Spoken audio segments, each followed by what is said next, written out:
Do you want to deactivate X account? You can deactivate Twitter X profile with just a few simple steps. Before we begin, please like this video and subscribe to our channel. I've also included some helpful tools and apps in the description, so be sure to check them out. To deactivate your X account, first, open the X app on your mobile device. Once you are on X, tap on your profile icon at the top left of the screen.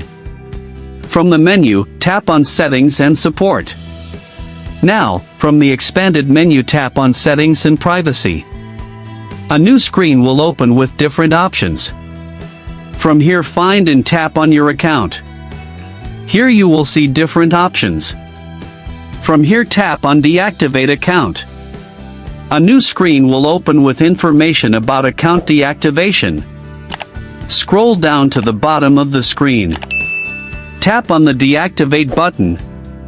Now, enter your account password to confirm the action.